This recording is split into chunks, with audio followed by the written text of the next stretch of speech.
There you go. Okay, you got all the meat off that bone then. Yep. So it's just a matter of kind of. Oh, so that's the. Yeah, I'm just kind of. Just filleting it out there. Yeah.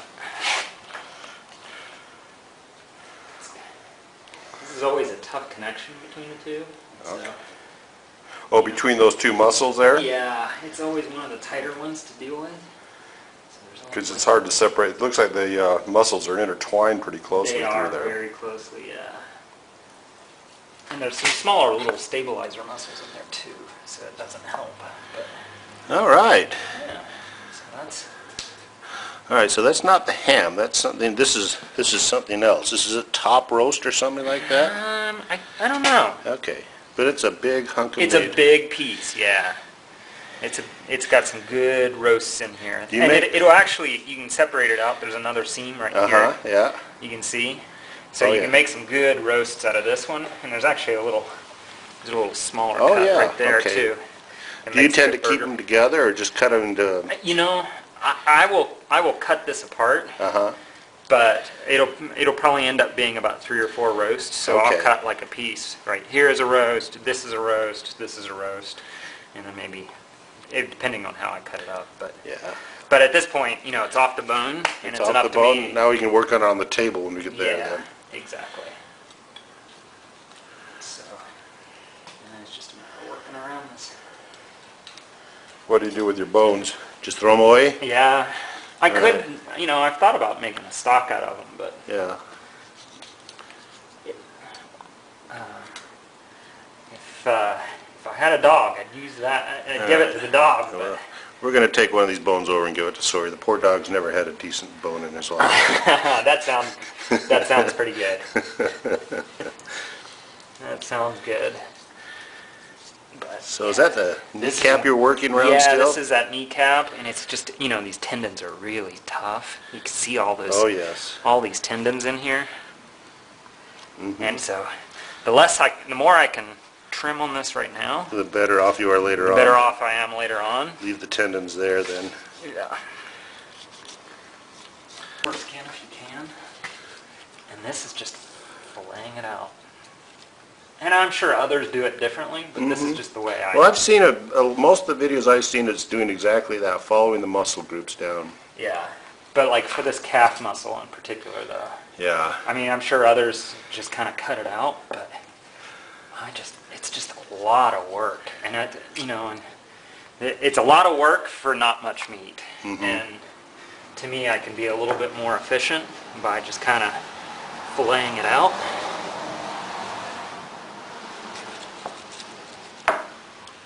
You're just going around the bone now, aren't you? Yep.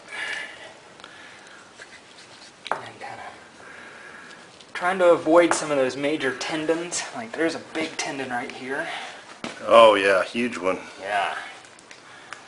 And they're tough to get through. So you're going to cut around the tendon then? I'm going to try to, yeah.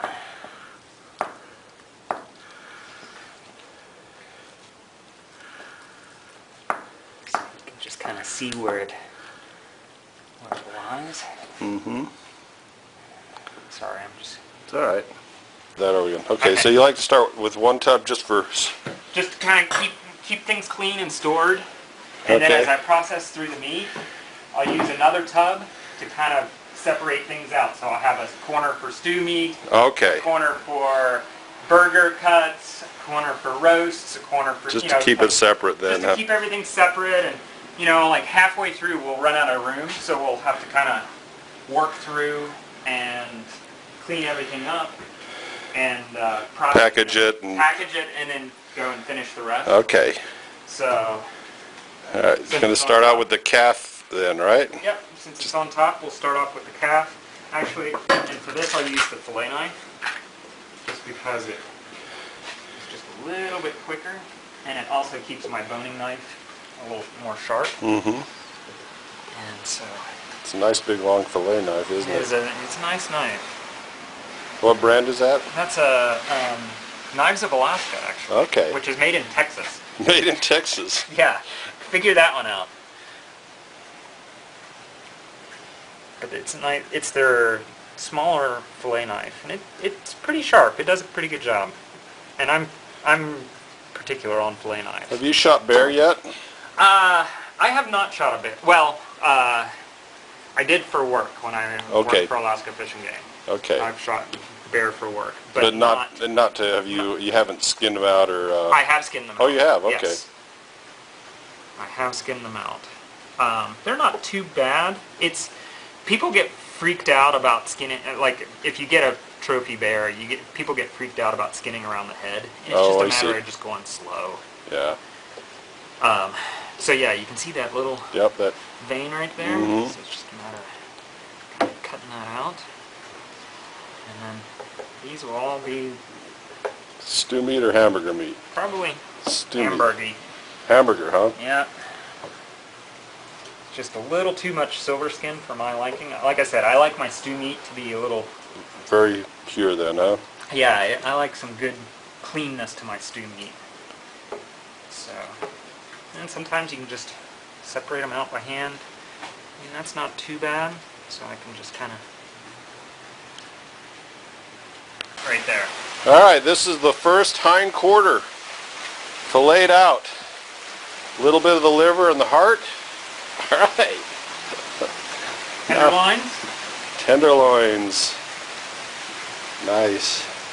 All trimmed out. Yeah. That's beautiful. Alright, George, what is that? This is the back strap. So this is the part right by the spine on the outside. That's big. Yeah, it's not a small piece. Is it tender or not? It is very tender. This is probably the second most tender cut after the tenderloin. Alright, what do we have to do to that? Do we have to trim it up a lot? Well, we'll have to trim it, but not a ton. It doesn't take a whole lot of trimming. It's kind of like the tenderloin. You just lightly fillet the silver skin on the outsides and kind of clean it up a little bit, and it should be good to go. Alright, we've been at this about 4 hours now, and we just finished up the first hind quarter. It's all bagged up, sealed up, ready to be frozen. Now we're going to be working on the front quarter here of the elk. Alright, give you a scale here. Oh, no, I can't give my scale. This doesn't work. Alright. There we go. Alright, I'll be right back. Okay.